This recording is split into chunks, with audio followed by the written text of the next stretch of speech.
Hey guys, welcome to the clubhouse. I'm Billy Jackson, and today's review is going to be on Loki Season 1.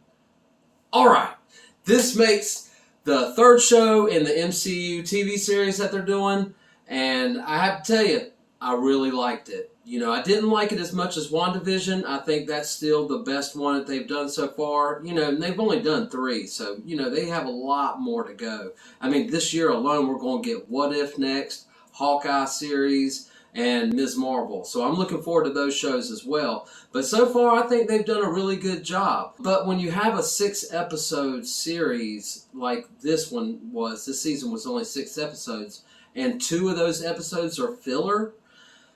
At least I felt that they were filler, like episodes 2 and 3, you could have really done without. Just episodes 1, 4, 5, and 6 were great in this show. And that's awesome. I'm glad I got everything that I got in those episodes, especially the dialogue. Everything with Owen Wilson in this show was brilliant. I loved his Morbius character. And the interaction between him and Loki was really well done. So happy about all that. If you don't know what the show is about, it basically takes place right after Loki picks up the Tesseract and disappears into the portal in Endgame. It's right after that. So you find out he goes to the TVA, which is the Time Variance Authority, and there's in between time.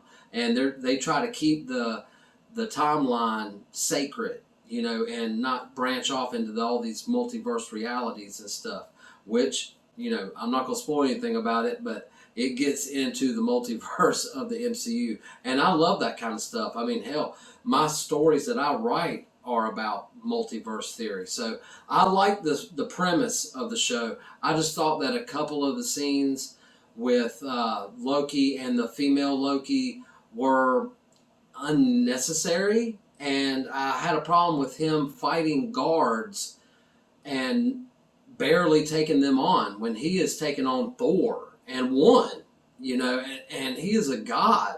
But I understand they don't really have their powers in the TVA, so I can get behind, the inconsistency with that, with his fighting and all that. And one thing I didn't like about this show is that the fight scenes felt choreographed, and I hate it when shows and movies do that, where they feel like they're just kind of standing in position and just making moves, without, really any sense to them. They're kind of like, this guy's coming with a swing. I already have my block hand up. I didn't like that about it. But other than that, like I was saying before, the dialogue and the story that they're telling was really interesting, and it had my attention the whole time. So overall, I like the show very much, and I can't wait to see season 2 and the continuation of where this Kane character is going to go. That's what I'm excited for, because we already know in Ant-Man 3 that Kane the Conqueror is going to be the main villain in that. And now we get to see him in this version, because there are millions of different Kangs. So we get to see one version of this in the show.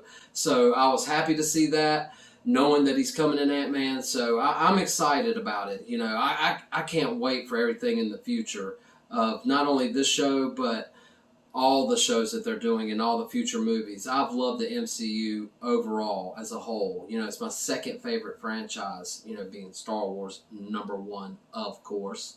But anyway, love the show. I loved episode 5, especially because of all the Easter eggs that were in it. And yes, a Thanos copter straight out of the comic books, sitting in the background in the field. Loved it. That's my favorite Easter egg out of the whole show.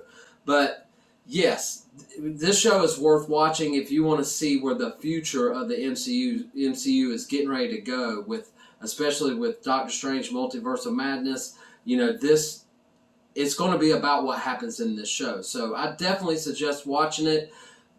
Again, WandaVision's my favorite of the MCU TV shows so far, but this show was really good and definitely worth watching. It's only 6 episodes. You could blow right through it. So I say give it a watch. But it's not all about what I think. What do you think? Have you seen Loki? Do you plan on seeing it? Let me know in the comments below. Remember to like my videos and subscribe to my channel. And as always, make yourself happy every day. And the only way to do that is to remember the only thing stopping you is you stopping.